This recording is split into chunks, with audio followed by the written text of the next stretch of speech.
Good afternoon and a very warm welcome to this Teachers' Day webinar. Thank you everyone for joining in. We are grateful to the wider community of educators and academics for giving us the opportunity to serve them for the past 3+ decades. Quoting from the National Education Policy, the teacher must be at the center of the fundamental reforms in the education system. The new education policy must help re-establish teachers at all levels as the most respected and essential members of our society, because they truly shape our next generation of citizens. It must do everything to empower teachers and help them do their job as effectively as possible. Teaching is a form of leadership, and this has consistently been a central theme in Viva's educator engagement programs. Today's webinar is yet another step in our educator empowerment journey, which we began along with educational publishing. If we reflect on our own school days, which teachers do we remember the most? It is likely that we remember not those who taught us the best, but those who cared for us the most. Teachers are remembered for the examples they set. We are grateful for their empathy, affection, and care, and perhaps not so much for the addition, multiplication, and punctuation they taught us. This brings us to the theme of today's webinar. It is time to reassess the role of the teacher and restore its original purpose. It is time to shift our focus from what is taught to what is felt. We need to discuss mindfulness, emotional intelligence, and inclusive classrooms in addition to the regular subjects. For that, we need experts. I'm privileged to introduce today's keynote speaker, Dr. Mukta Sharma. Welcome, ma'am, to the program, and thank you for agreeing to conduct this session. Dr. Mukta Sharma has 25 years of experience in the biotech, IT, and education sectors, both in India and abroad. She is well versed in various facets of education, including school administration, curriculum design and implementation, macro management of K-12 schools, as well as coaching and training of school principals and teachers on pedagogical and leadership development. During her professional journey, she has worked full-time with renowned organizations like Mother's Pride Presidium, Maple Bear Canadian Schools, Rama International School, Delhi Public School Ghaziabad, and the Jaipuria Group of Educational Institutions. Currently, she's a resource person for publishers for the CBSE, the Kendri Vidyalaya Sangathan, the Aditya Birla Education Academy, Army Public Schools, Department of Education Haryana, and several major schools. The session is going to start now. Over to you, ma'am. Thank you, sir. Am I audible? Yeah? Yes, ma'am, you are. Yes, we Thank can you. hear us. Thank you. First of all, आप सभी को मेरा सादर प्रणाम. I would like to thank Viva Education for giving me this opportunity to be a part of this platform. And I would also like to thank all the participants for such an overwhelming response. It is good to see all of you, your enthusiasm to be a part of this program and decode what does happy classroom means. The classrooms are happy, the teachers are happy, the learners are automatically going to be happy. So thank you everyone. And not to take much of your time, I would like to start with the presentation now. Introduction has already been done. So thank you, sir, for such a good introduction. So now coming to the session, there are certain expectations that I would have from the participants. I would request you all to be as participative as you can using chat box or any other tools that I given during the session. Because learning is a two-way process. The more you participate, the more you learn. And also, since right now you all are sitting on the other side of the table where you all are learners, so you have every right to make mistakes. And yes, there is absolutely nothing like absolute right or absolute wrong. So sometimes it's just the perspective that differs. So please feel free to express your opinion and make it a learning experience for all of us. I would request you all to please put your mic off and video on as far as possible. I understand there could be bandwidth issues because of which you may not want to switch on your videos. But yes, as long as you can, please go ahead and do that. Whenever during the session I'm seeking response from the participants, please raise your hand digitally. When you raise your hand digitally, Saloni will pick up the participants who should be able to speak or share their views. This would help us avoid crosstalks. So raise your hand digitally, wait for your name to be called out. When your name is being called out, you could unmute yourself and express yourself. Needless to remind, but still a gentle reminder, mobiles on silent mode, and also request you to please ensure that there is no background noise.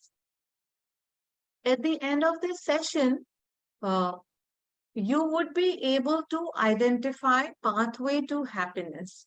First of all, decoding that what do we exactly mean by happiness and what are the virtues or the habits of a person who stay happy. So we will decode that. Then you would be able to list out the dimensions of a happy classroom, what exactly happens in a happy classroom. And we will touch upon each of those dimensions. Though we may not be able to go into the details of it, considering the time constraints that we have, but we would still try to touch these dimensions on. You would also be able to create meaningful interventions to ensure happy classroom. And you would integrate strategies for fostering EI or emotional intelligence in the curriculum. So, as I was talking to you about, that we will also learn about certain strategies for fostering emotional intelligence in the curriculum. Now, as teachers, because as I can see, most of you are teachers, and you can see in the slide, there are certain words that have been highlighted, right? Can anyone figure it out as to why these words have been highlighted? I'll give you 2 minutes for the response. Either the response in the chat box, or you could unmute yourself or digitally raise your hand, and then Saloni will call out for a name and you could unmute yourself and share. Any guesses as to why these words, certain words have been highlighted in the slide on the slide? Wonderful. Shailata, she says these words are used in Bloom's taxonomy. Excellent. Why these words have been highlighted is mainly because of emphasizing the need for creating learning outcomes which are tangible. These are action verbs of Bloom's taxonomy, and they have been highlighted only to ensure that you can have tangible learning outcomes. So whatever you're doing in the school as a teacher, you should be able to write tangible learning outcome. And Bloom's taxonomy action verbs help you do that. And that's why I have highlighted those. Yeah. So before I start the session, I would like you all to read these two quotes. These quotes resonate very well with me, and I'm sure it resonates with you also. So, the first quote that says, we are currently preparing students for jobs that don't yet exist, using technologies that haven't been invented. in order to solve problems we don't even know are problems yet. We all talk about it that yes, once the child passes out or once the child finishes his or her 12th, the child is going to be, what we are doing is that study well so that you get a good job. But then we do not know. A child stays with us in the system, education system, for good 15, 16 years. And we do not know what kind of jobs would exist in 15 years' time. So how do we prepare our kids for the jobs that we don't even know are jobs in future? How relevant will those be? And then we want them to solve the problems which we don't even know what the problems are. Something like a few years back, none of us could have predicted pandemic. Still, we expected our stakeholders, our teams like doctors, administrators, etc., to be able to address the problem of pandemic effectively. So how one can do that? When we have to prepare our kids for that, what do we do with our kids? So the second quote gives us an answer for that. See, the illiterate of the 21st century will not be those who cannot read or write, but those who cannot learn, unlearn, and relearn. So it is extremely important that we do teach our kids the flexibility or the approach wherein they can accept different viewpoints, diversities, etc. They are able to learn new things on their own because learning never stops. For all learning, you cannot go to a classroom. Once you finish your study, once you've joined the work, it isn't a very feasible idea. Of course, it can happen sometime, but going back to the classroom for every learning that we need is not a feasible option. But so one needs to be able to learn on their own. And then they should also be able to unlearn what they had learned earlier and then relearn. Say, our teachers have very successfully demonstrated this during the pandemic time. Most of our teachers, I would say 90% of our teachers, hadn't been very comfortable with technology pre-pandemic times. But come pandemic, when everyone was asked to use the technology, they very effectively used the technology only because they were able to learn, unlearn, and learn. We need to give this kind of attitude as well as skill set to our learners also.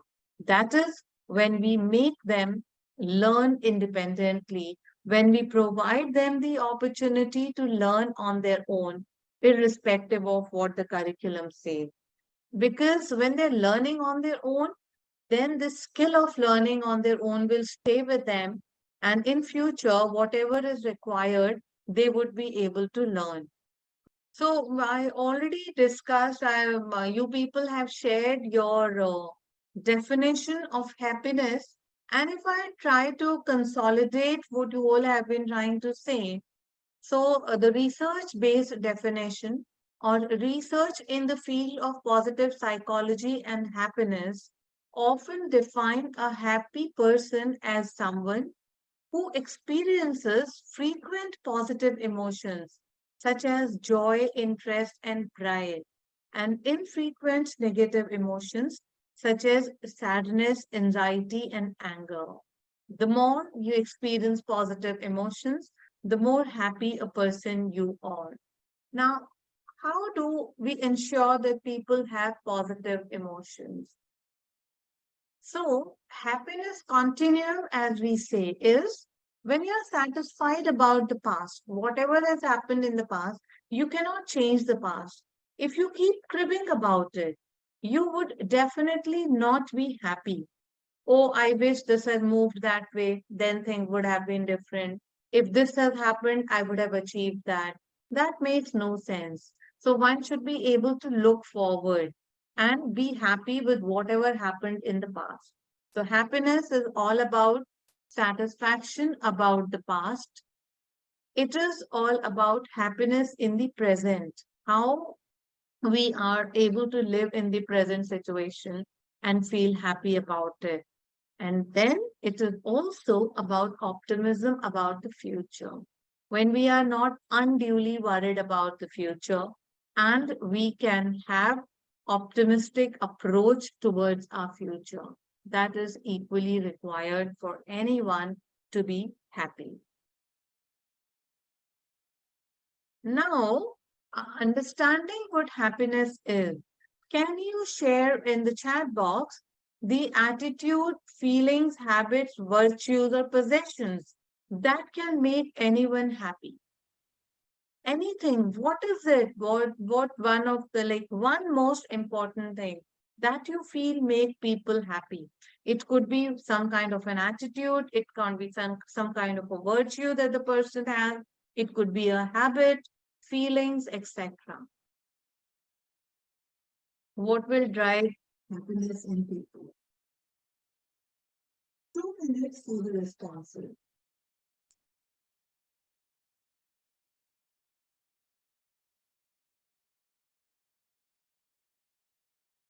Positive positivity for children, smile face, helping others, yeah.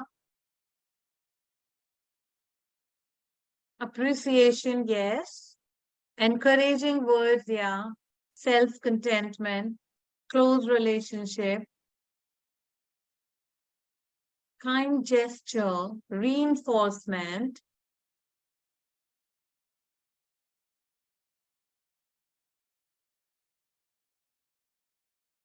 calm, positivity,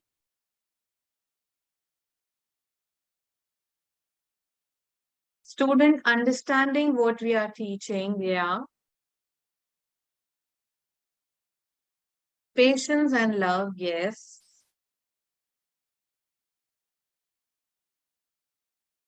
Smile on the face, feeling inspired, wonderful. So when we look at happiness, it is when people have this feeling of gratitude, when they have this habit of forgiveness, when they can forgive others for whatever happened, and when they have optimism, they would be happy. So these are all these feelings or approaches or virtues are something that will drive happiness in a person. These are pathway to happiness. Empathy, as some of you mentioned, respecting diversity is again leading to happiness. Meditation leads to happiness. Time management is a habit that helps you achieve happiness. Rational thoughts, the attitude of rational thoughts give you happiness. Joy of giving, somebody mentioned that, also give you a lot of happiness. Meaning in life, when you know the purpose in your life, that gives you happiness. Physical health give you happiness. Spirituality give you happiness. And at the end of the day, being able to create a balance between, for our kids, it should be home and school balance. For others, we should be able to create a work-life balance that gives us happiness, and then also pursue some hobby. So as teachers, if we are pursuing hobby and we ensure that our kids also pursue our hobbies, automatically it would lead to happiness. Mention in the chat box, what is it that you are grateful for in your life? I'm just giving you one example. We talked about pathways to happiness. One of the strategies that you could use could be a reflective exercise wherein you can ask people to identify what they are grateful for in their life. It could be in their life, it could be anywhere else. I can, yeah. So again, 2 minutes when you can share as to what you are grateful for in your life. When making myself beautifully, very good. Grateful for life itself, wonderful. I'm grateful for being a teacher, that's really good. For giving me such a noble profession, wow. So many of you are grateful for being a teacher, and rightfully so. Motherhood, yeah. Having parents, having good family and friends. Very good. Oh, I'm grateful for the students who love me. Wow, what a wonderful thought. When I can share my knowledge, wonderful. Right. So you can figure out what you are grateful for. Similar exercise you can do with your student. Most of the time, the students tend to take it for granted what they have and are worried about something that they don't have. So once you do this kind of exercise for identifying what they are grateful for, automatically they would, kind of relive the moments or the blessings that they have had in life. So it's extremely important to do this exercise. Secondly, when you do this exercise, please do not be judgmental. Please do not try to judge the child or correct them when they give you a response that you did not expect them to give. So some of the probable response when you do such kind of exercise, somebody could say the wonderful friends I have, which is good enough. Somebody says my grandparents stay with me, good enough. Now somebody says my playboy station. So even if you know that yes, it is all about uh, digital addiction that the students have when they use too much of playbox, that's perfectly fine. But over here, if they want to share, do not please get into this preaching of no, playbox station is not a good thing. You should not use it. So automatically what you're doing is shutting the doors to you. The kids will never express themselves freely if you try to preach them when they have expressed something. Right or wrong, accept it and keep talking about what people are writing, what they are grateful for. Automatically, the kids will also try to identify as to, am I more grateful for having grandparents with me, or I'm grateful only for my dress, the new dress that I have. So they'll be able to figure it out on their own. But when you do any kind of reflective exercise with them, my suggestion and my request to you all would be, please do not be judgmental. Now, for a happy classroom, there are certain dimensions of a happy classroom.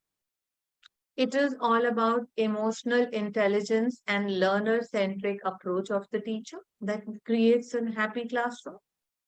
It is all about teachers' ability to create engaged learners through progressive pedagogy. When teacher is able to teach in an interesting manner using varied strategies, automatically it's going to be a happy classroom, happy learners. Some classroom management strategies are required for a happy classroom, and also effective teacher-student relationship. When the relationship is strong, then definitely it's going to be a happy classroom. We will touch upon all these dimensions in a while from now. We may not be able to go into the details of it, but we'll try to touch each of these dimensions. Now, before we do that, I will show you a video. Post video, we would have a discussion. All you need to do is watch the video, make pointers, whatever you feel like, and after the video, we are going to have discussion. So now I'll stop sharing my PPT and I will share my video. I'll play a video for you. One, I two, three, four, five, six, seven, eight, nine, 10, 11, 12, 13, 14.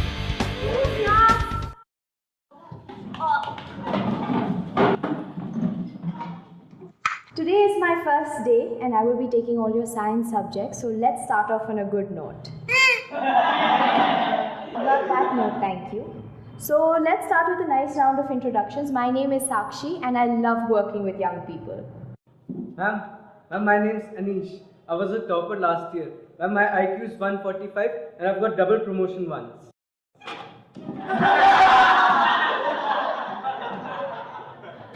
My name is Andy. I like dancing. My name is Chetan and I like to play the guitar.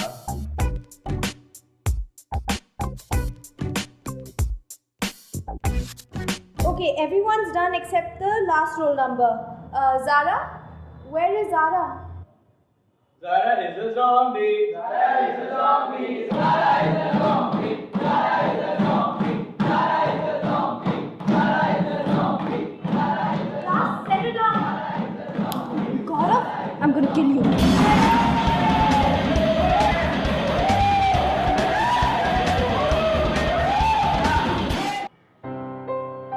Hi, how was your day?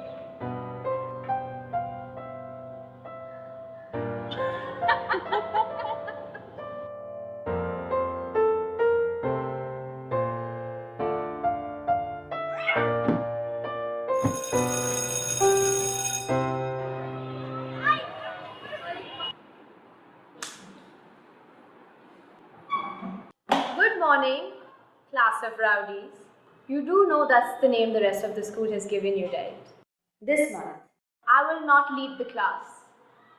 You will. Every day, 2 students will come here and present anything that they are passionate about. There is only one rule.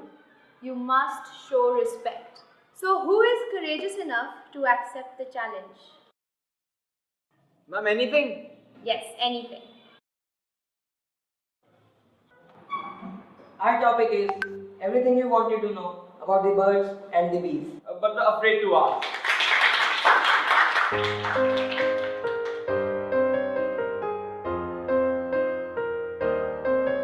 Sequined in the night sky as the stars shine, they tell a million stories, some of yours and a few of mine.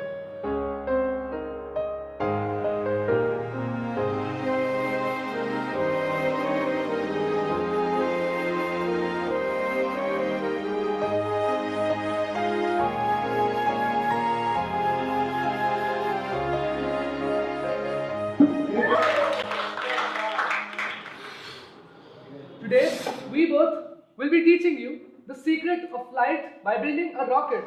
That balloon over there is also a rocket, but it does not go very far as it does not have any wings to give its flight a direction. So you see, in life, it is very important to have something Or someone. yes, or someone who can give you direction every time you're going astray. It helps you go very far in life.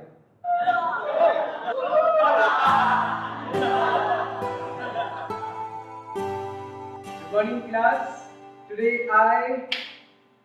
we have prepared a very interesting topic for the class. Today I'm going to tell you about the physics of dance. But before that, my friend here is going to give you a small demo.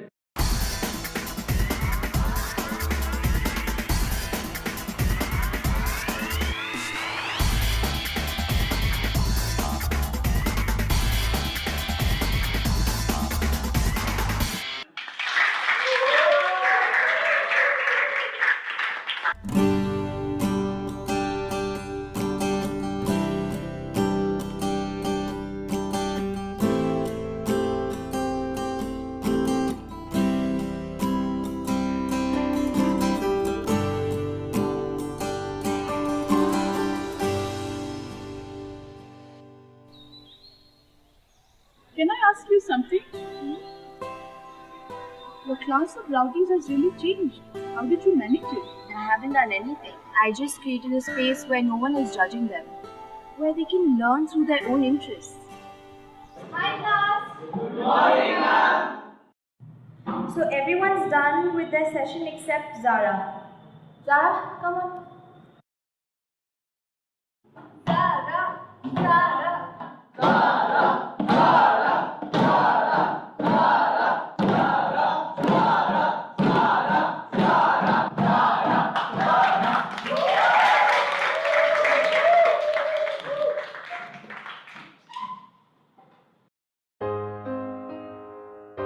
Every rowdy class has a voice, waiting to be heard, wanting to be understood, wishing to be loved.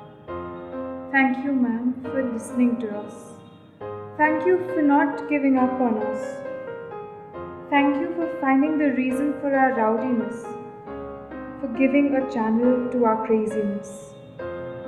Thank you, ma'am, for finding the poet in a zombie, and for setting me free, for letting me be. No matter where we go and what we do, we'll always carry in our hearts a part of you. Dear ma'am, thank you.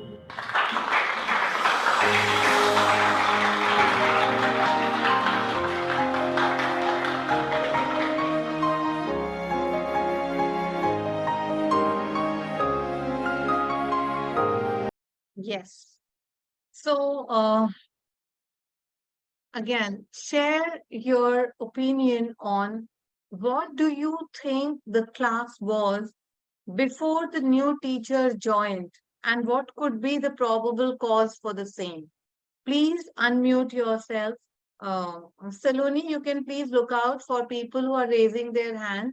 Ones who would like to share their views on what do you think the class was before the new teacher joined, and what could have been the causes for the same. Right? So, people who raise their hands will get an opportunity to speak, but unmute yourself only when the anchor or Saloni has allowed you to do so. Good afternoon, ma'am. Yeah. Regarding this question, before the new teacher entered, the class was uncontrollable. They were enjoying their own space in their own world.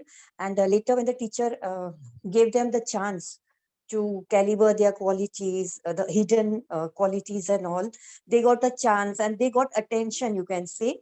And they were happy that they are being acknowledged. And Let's stay focused on the first question, which says that how the class was before the new teacher did some intervention, before the interventions of the new teacher. So first let's talk on that, and then we will talk further. So what you are saying is that the class was unhappy or rowdy or uncontrollable. whatever, yeah? Uncontrollable. Yeah. Uncontrollable, yes. Yes. Okay. And what was the reason? What could have been the reason for that? Maybe a lack of attention. They did not get proper guidance. They were not able to speak up. Lack of attention also, you can say. Yes, lack of attention, lack of guidance, and Yes. maybe there was no platform for them to speak, Yes, ma'am. right? Yes, Yeah. ma'am. Anything else you would like to add on to it? Means they were able to recognize their inbuilt quality, you can say. That's okay. We will talk about the second question later, the first question itself, that how was the class before the teacher intervened, and what could have been the probable reasons for the same. So you've already shared your views. Okay, thank Whatever you, ma'am. ma'am has shared, will anyone like to add on to this as to what the class was before the teacher intervened? Anyone else? Namaste, I'm Lata here. The class lacked the behavior pattern, or the children did not know the management skills of behaving in the class. Probably class management was never emphasized upon, and they were habituated to behaving this way. Right. So ma'am says there was this lack of effective classroom management. The behavior expectations were not shared with them probably. Yes, that could have been the reason. Any other reason one would like to add which has been missed out or we haven't talked about it till now? Ma'am, this is Sutapa Bag. I just want to inform you that the class, they were only focused on themselves. The individual children were focusing only on themselves. And that's why they were not the teacher were not able to manage because they were not together. They were individually focusing on themselves. And as a result, the class was in chaos. Okay, it was a chaotic class because every individual student was an individual in himself or herself. They were not able to work together or collaboration or respect each other, right? Is that what you wanted to say, Sutapa ma'am? Yes, ma'am. Yes, ma'am. Okay. Individually, they were Anyone focusing. else would like to add on to what ma'am said? This is Viral Shah from Hyderabad. Just want to say the class is unruly, and I understand that the subject with the new teacher was taking now. It must be not very interesting for those students, and they never had understood those concepts of those that particular subject. Probably that's the reason children were unruly when the new teacher also entered. Okay. So ma'am says the kids were unruly. The probable reason could have been that the teacher wasn't teaching the subject in an interesting manner, right? Anyone else would want to add on to their views? नमस्ते ma'am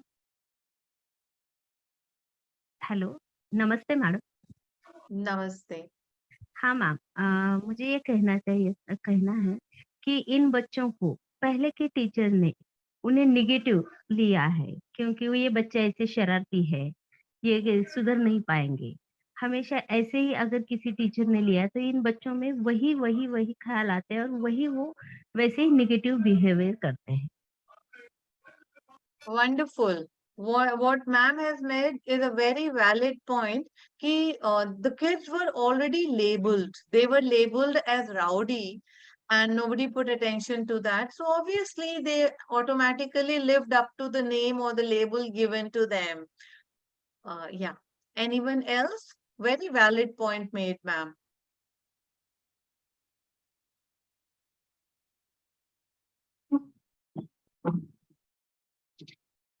Yeah. Good afternoon, ma'am. Yes. Good. I am enjoying your session, ma'am. I just want to say that I think previously no teacher asked about what they want to do, and they are being judgmental from every teacher before this. So they never had a voice. As we already saw, somebody already mentioned that there was no platform for them to express, and that's why they behaved in an unruly manner. That's there. Any new point one would like to make?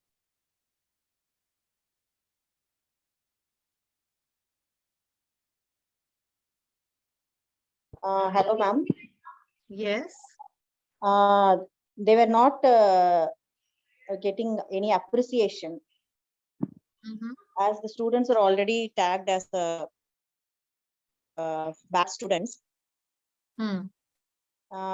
They lack appreciation, so they wanted to behave in the same manner, and there is no proper teacher-student relationship or any moral values in the classroom. There was no appreciation. There was no proper teacher-student relationship. Wonderful. Yes. Thank you. Now, let's get back to the second question, which now I would request you all to please share the second response to the second question. Saloni, can you? Okay, it's here. Yeah. Right. So was the class happy after teacher's intervention? And what led to the transformation as to why the kids were happy after teacher intervened? What did she do to make sure that kids are happy? So please share your views on that.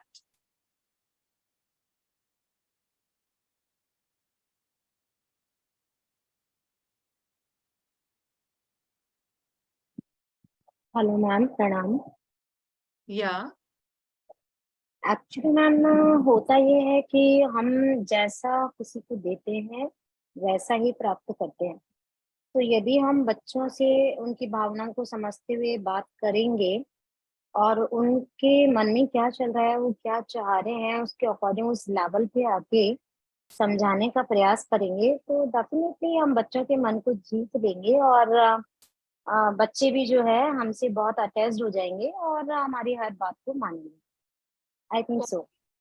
So what that teacher did was that she tried to understand or Understand the figure out children. the reason for the Children's kids' feeling. Yes. Yeah. And she acknowledged their feeling and then tried to get them to behaving the way she wanted them to. Yes, one Yes, ma'am. point. Yes. Another one, anyone would share any other views? Namaste, ma'am. The teacher tried to bring in this student-led learning concept when she asked, what would you like to learn? Instead of she thrusting her concept. So in which case it would become a collaborative approach a little later once you give that loose rope to the children to express. Yes. Student-led So she gave them classroom the is what I want voice, to or say. she gave them the drive. I mean, they were the one who were supposed to drive the class, right? Yes, So student-led that class. yeah, so it becomes a student-led classroom wherein students are taking responsibility or ownership of their learning. Yes. Any other thing this teacher did? Any other intervention anyone noticed? Good evening, ma'am. This is Preeti Pandey. Good evening, ma'am. Good evening. Hello. Yes, ma'am. This is Preeti Pandey. I would like to share my view that the teacher gave an open-ended question to all students, and she gave an open platform, wide platform, to show their talent and to express themselves in all in the fields they were talented, and they were openly means given chance, opportunity to show their talent and their creativity. Great. So she provided them the platform for free expression without judging them. Yes, Right? ma'am. Hmm. Yes, ma'am. She did open-ended question, means open Right. to all. Yes. So she did that. Anything else anyone noticed?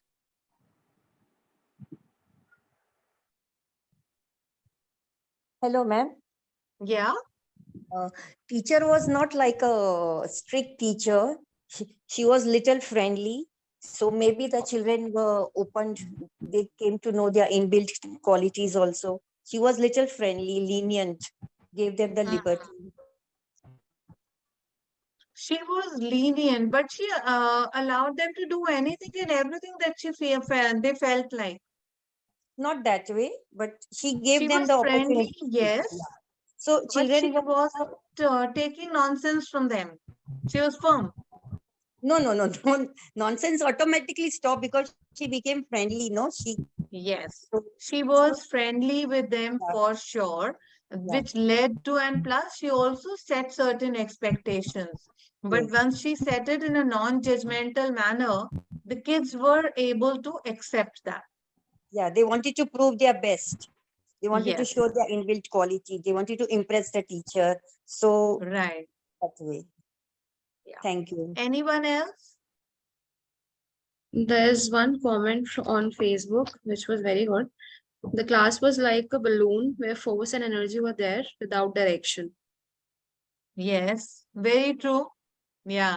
So that is what the child also showed when he was the two kids when they were expressing that there was no direction given to them. And they also Wonderful and a added, valid point made. yeah, and they also added that the teacher made it a rocket by giving direction to it. Yes, wonderful. Yeah. Anyone else would like to add on to it?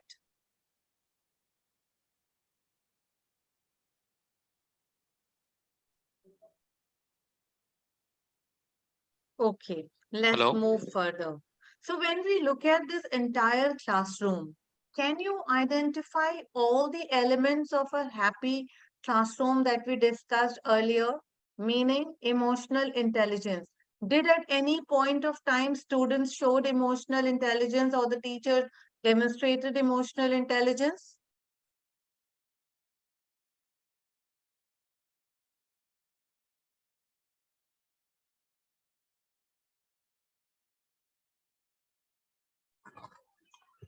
Yes, I think uh, the teacher was definitely showing her emotional intelligence. She was trying to take acceptance of, she was trying to see that every student is accepted in the class, even the one who is not at all active, like the last child, last student at the bench. And when she saw the other students laughing at this girl, she tried another way to bring her to the class. This girl was never accepted among the group, but still the teacher made a point that she is accepted in the group. So I feel that Wonderful. Yeah, the teacher never gave up. Yes. She was disappointed. She did not like the way these kids behaved, but then she did not give up.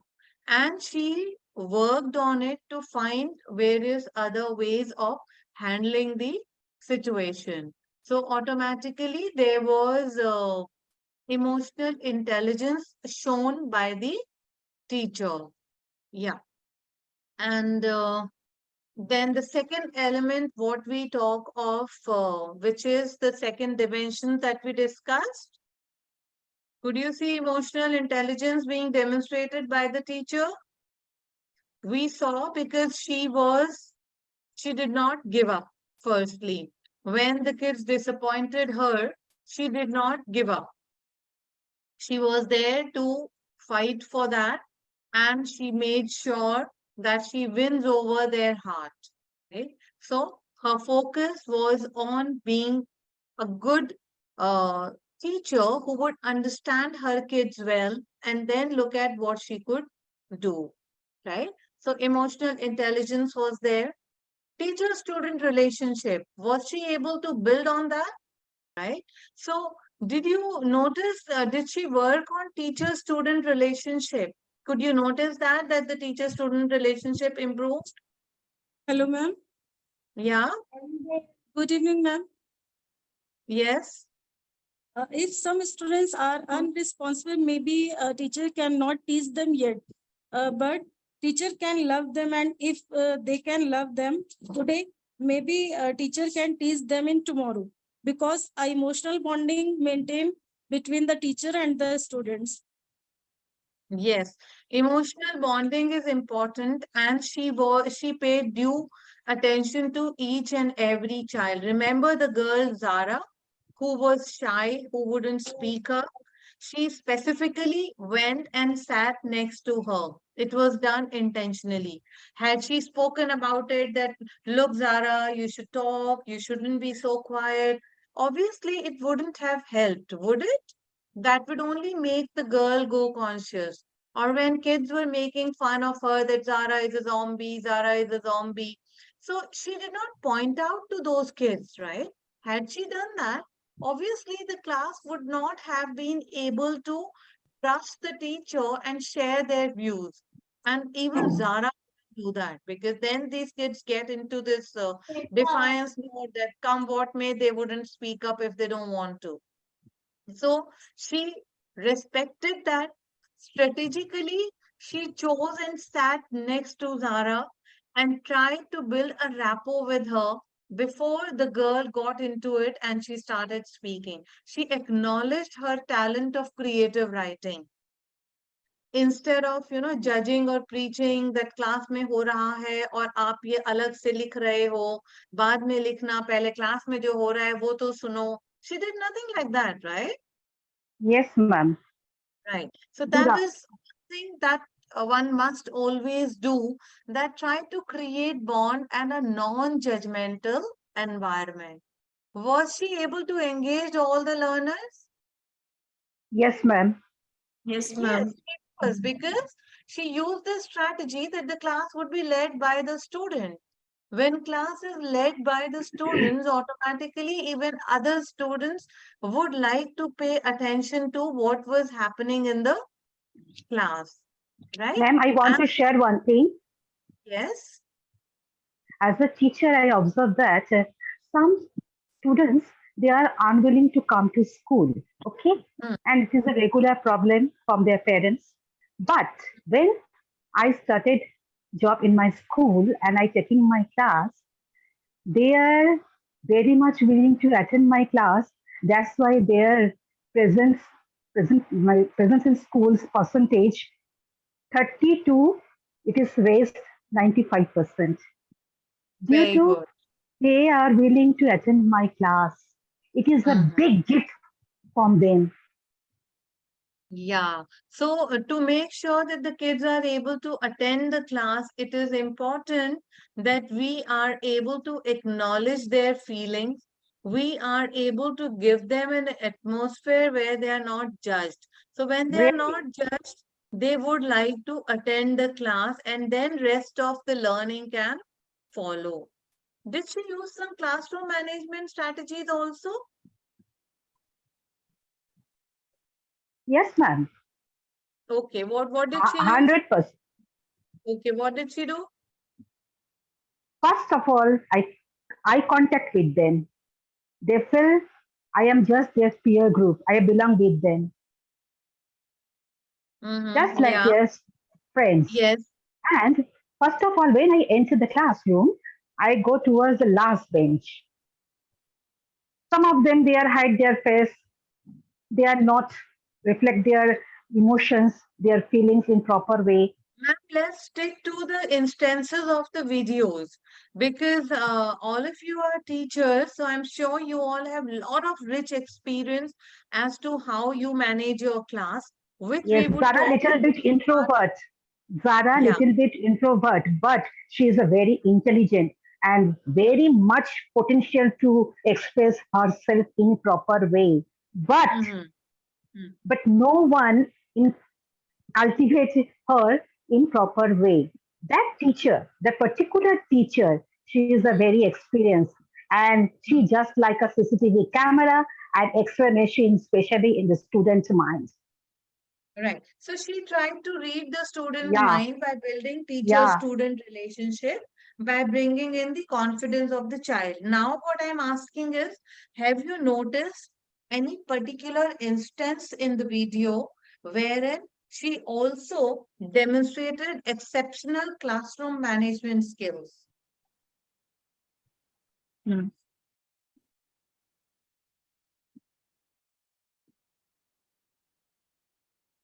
And you can share that if you notice something.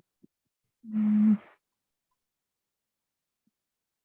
She always thankful to all Hmm. for especially this that opportunity. Hmm. She And provided one is she gave she opportunity to all. she yes, she know herself in a new way. I am capable for that. I say something from my own feelings. Who am Mhm. I? She Hmm. know on that particular moment. It is very very important. I'm a Yes. very special. I'm a very special. Yeah, she made her feel special. Yeah, She, yeah. in fact, she also set the rules for the entire class. See, classroom management, you may have a good intent as a teacher and you may like to focus on one child. But as a teacher, you cannot compromise on the interest of the entire class. So she Exactly. set certain rules that only two people will talk. When they are talking, others would listen to them. She sat with them. She became one of the learners and tried to be a part of uh, listening to what the kids have to share. So she Yes. did have some classroom management strategies in place, Good evening, ma'am. certain rules and certain behavior expectations from everyone that she, Everyone. Yes. Good evening, ma'am. yeah, I would like to add some more points here. Like yes, she built teacher-student relationship, like through providing choice, and she also encouraged students to become stronger learners every day. She gained yes. their trust, respect. So, like this, she made teacher-student relationship. Right, very true. And when she was respecting Yes, students, you would ma'am. notice in the end, students also respected each Yes, other. yes, ma'am. Like Yes. you notice that Mm. when Zara was not coming up earlier, when they were all making fun of her that One she's of a yes, yes, ma'am. zombie, towards the end, because they had seen being respected, they had seen being given a platform to speak, so everyone started encouraging or pepping up Zara to come and share her views, right? Yes, So the yes, ma'am. Indeed. relationship with the students, their relationship also changed because of this particular intervention that she Make. followed. Then Yes. also, there were two students, one of them who would always talk of his IQ and things like that. Yeah. Yeah. So when he was paired up with the other child, we have not many such students in the class, don't we? Yes. Right? Yes. Who are It good, is they common always feature. want to show that we are the best. So, Best. but then Yes. with this particular platform, he also learned to respect others' talent also. May not have that great an IQ, but they may be good at something else. And he learned to respect that. So that's how uh, that's how they developed kind of, a teacher-student relationship. And in this one video, you could see all the elements or the dimensions of a happy classroom, right? Now Yes. let's try to go deeper into these elements. Some aspect we already saw in the video. Other aspect you might want to share or we might want to explore further. If we look at it, all these aspects are the session that I could take a whole day on all these each one of these dimensions. But let's try to have the important points being discussed. So we did that. Now let's talk of the first dimension, which is emotional intelligence. Now, what does emotional intelligence do? Emotional intelligence is the capacity of understanding our own feelings and then the feeling of others for effectively managing ourselves and people around us for a meaningful relationship. So it is all about that. Do I understand my feelings? Do I have the ability to understand other feelings and how I navigate through these feelings so that our relationship is getting stronger and stronger and there is a purpose to this relationship. That is what, in a nutshell, emotional intelligence would mean.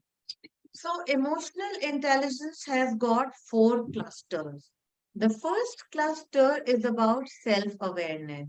Ma'am, your What does screen is that not mean? shared. Sorry? Ma'am, your screen is not shared. Can you please share it? Screen is not shared? Okay, I'll share it again in that case. Okay, is it being shared now? Yes, ma'am. Yes, ma'am. Right, yeah. So, so the first cluster of emotional intelligence is self-awareness. What does it mean?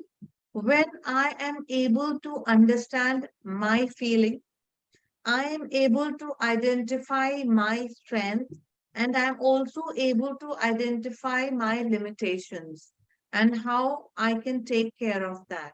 Self-awareness would mean that what you can do in the classroom is, again, have some reflective exercises done for the child. What is it that make me happy? How long in a day do I stay happy when I'm in the school? Say I'm there in the school for 6 hours. Am I happy for only 1 hour? Am I happy for all 6 hours? Am I sad for some moment? What is it that make me happy? What is it that make me sad? So do these kind of exercise with the child every now and then for help so that they can identify their own emotions. And you can also do that. That is what self-awareness would mean. The second cluster of emotional intelligence is all about self-management. What does that mean? When I understand my emotions, I understand others' emotions also, but then there is this that during when I'm in an emotionally charged moment, I may be upset, I may be overtly happy, I may be some other positive and powerful emotions are there. You can't stop those emotions, right? I mean, it comes sometimes where something that annoys us, it does annoy us. Something that makes me happy, it does make me happy. But then, am I able to stay focused? Like when you look at this teacher video that we saw, when the teacher initially went to the class, she was obviously in an extremely emotionally charged state, right? She was upset. The kids were throwing papers at her and the class was totally out of control. They were making fun of her. So definitely she was disappointed.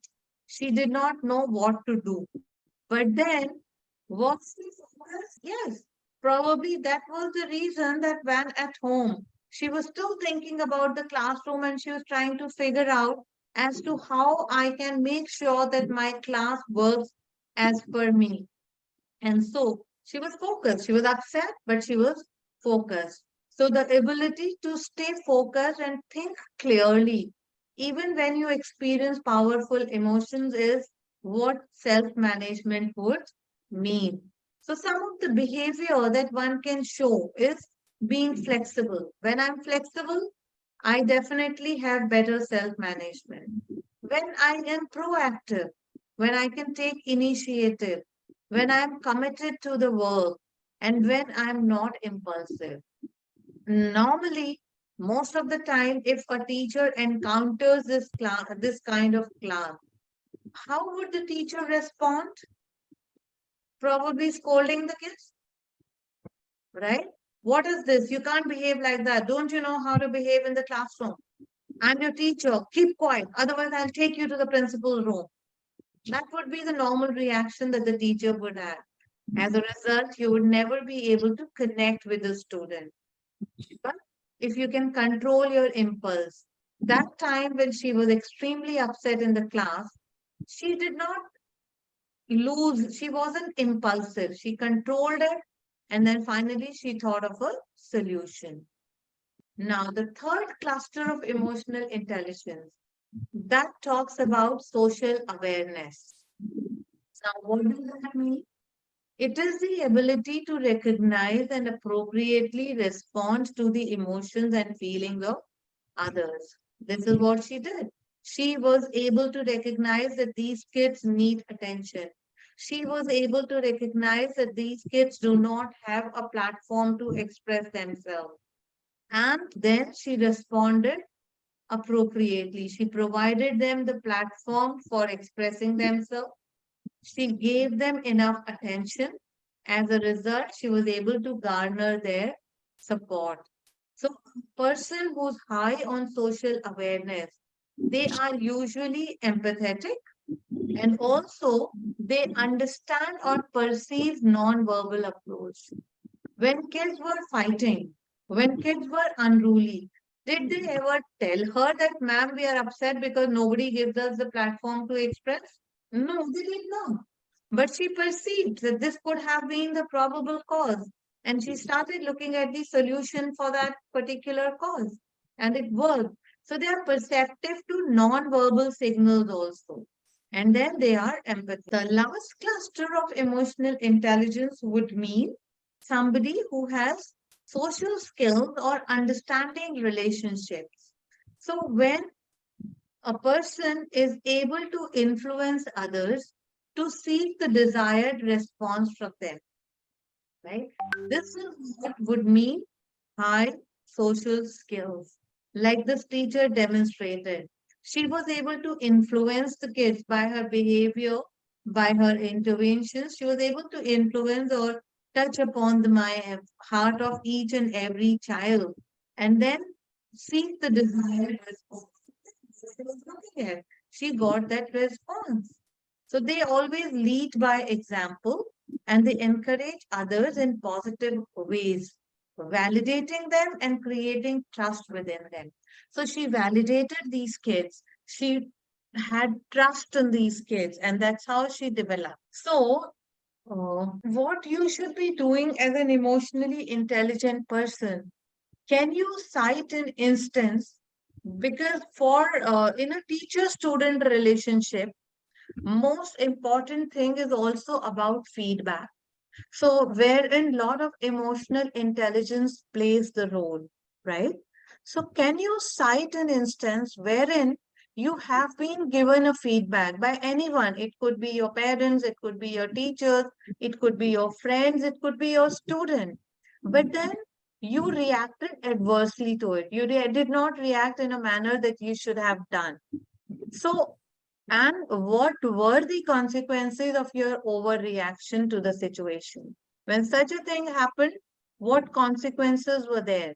When you did not receive the feedback in a positive manner, What were the consequences? And now, if the situation occurs, how would you respond to the situation?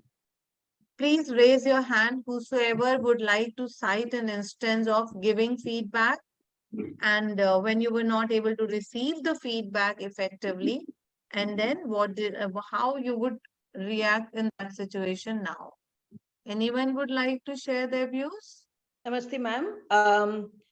The concept of feedback was introduced with the intent of improvement about the employee or the student for that matter. But sometimes if it is not given constructively, the feedback is taken as an offense rather than a positive thing.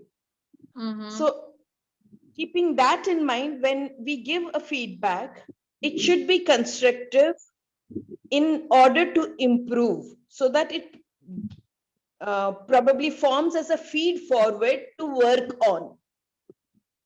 So that is what I believe. And initially, when I started my career, feedbacks were a negative thing for me. I believed like that.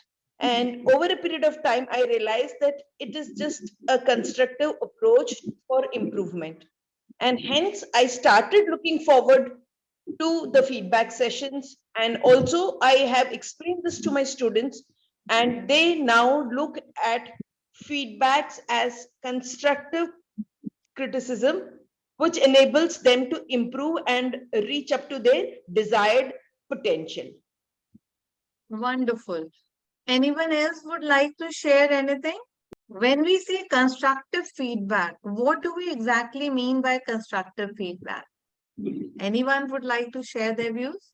According to me, constructive feedback is like when you have noticed something which has to be corrected in the child, you put it in a positive manner so that it is constructive, so that the child, they work on those areas where we find the child should be correcting himself or herself. Can you give an example here?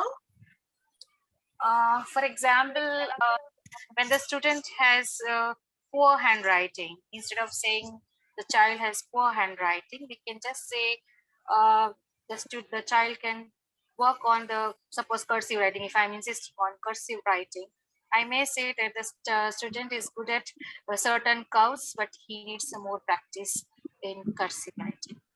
I think this would be. For example, ma'am, when I say excellent work, I might write as a remark. But where he is excellent and where he needs improvement, for example, I'm teaching a poetry.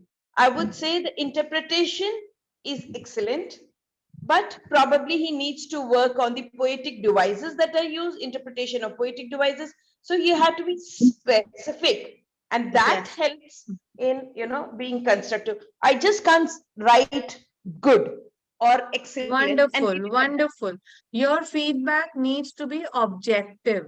That means first thing what you need to do is, again, when it comes to feedback, the first thing is winning the trust of the student or the parents to whose kids you want to give the feedback.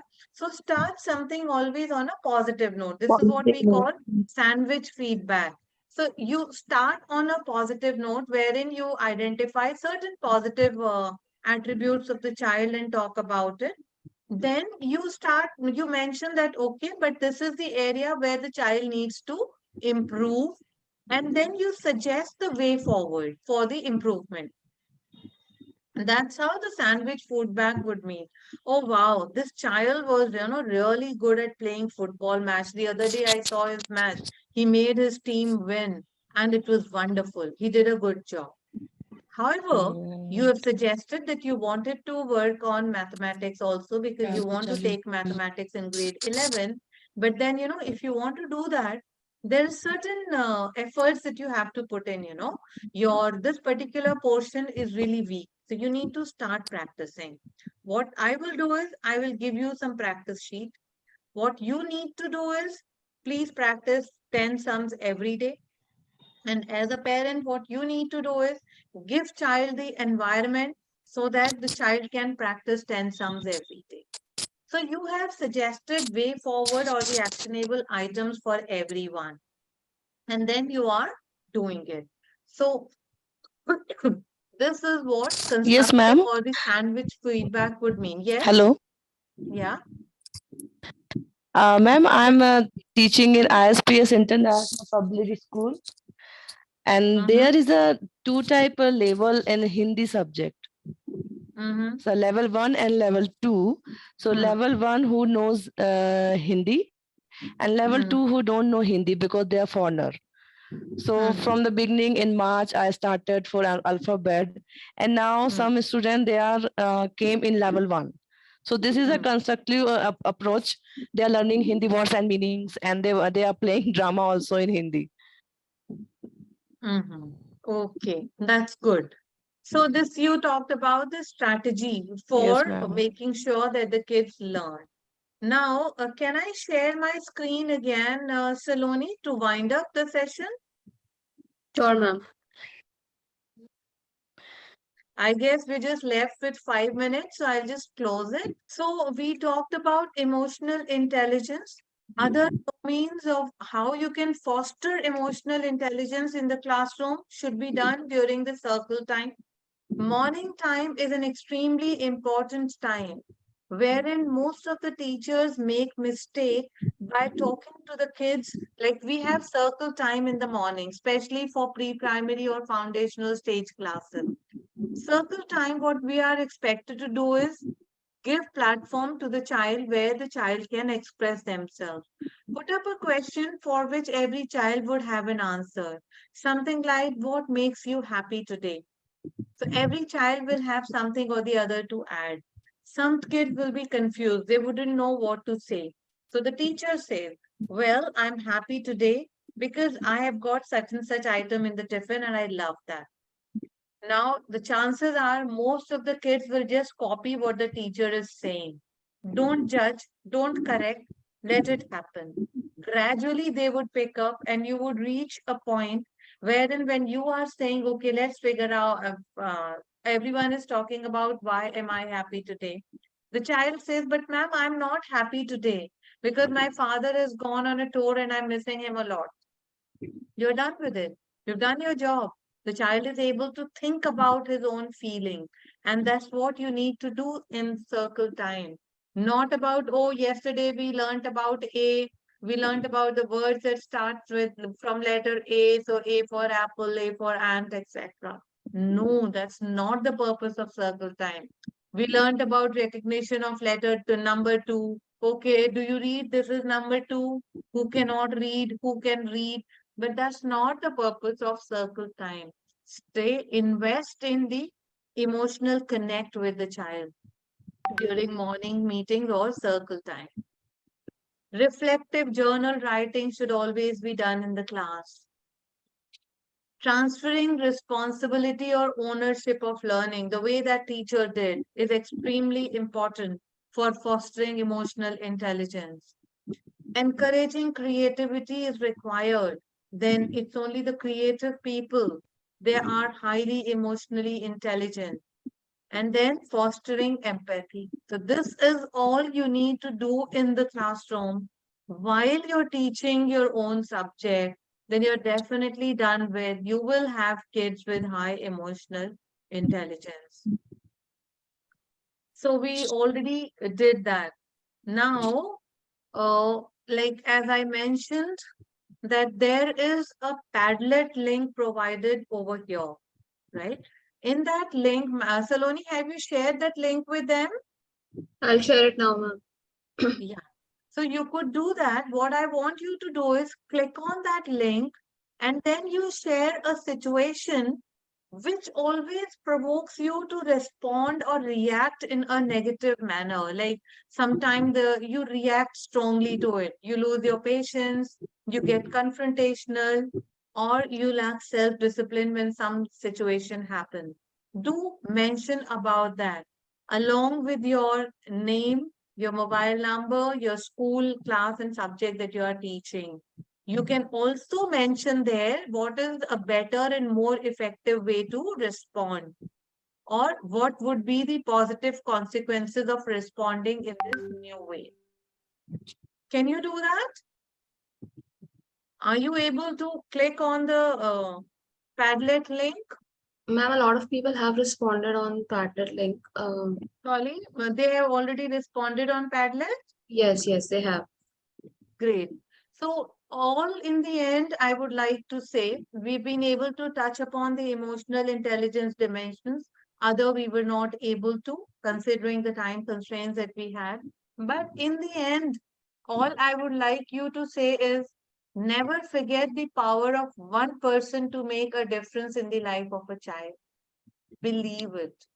Once you know that it is you who's that person, the teacher can make a lifelong impression on a child. Be that teacher with whom the students love to connect, whatever the stage of life they are in. Then you are happy, the learners are happy, and we have a happy society. All I would like to say is Happy Teachers' Day to all of you. We thank you all. It is because of you that we have a happy society. Thank you very much. Thank you, ma'am. And I would like to invite our director, Mr. Naveen Joshi, to say a word of thanks. Thank you, ma'am. Thank you. Respected principals, educationists, and members of teaching faculty with various schools across the country. I would take this opportunity to thank you all for taking out time to attend this important webinar on happy classroom, happy learners, or joyful learning, organized on behalf of Viva Group. We are thankful to all of you for being with us on this important presentation by Dr. Mukta Mishra. Let us offer huge thanks to Dr. Mukta Mishra for making this occasion truly outstanding and memorable.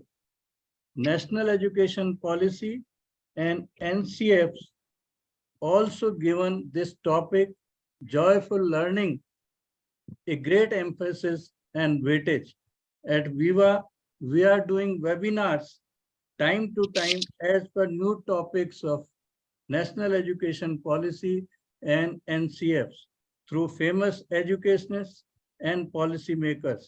Under the guidance and advice of Sri Ashok Ganguly ji, famous educationist and former chairman CBSE, we have developed the new school books for from nursery to 8th as per recommendations of NCF and NEP.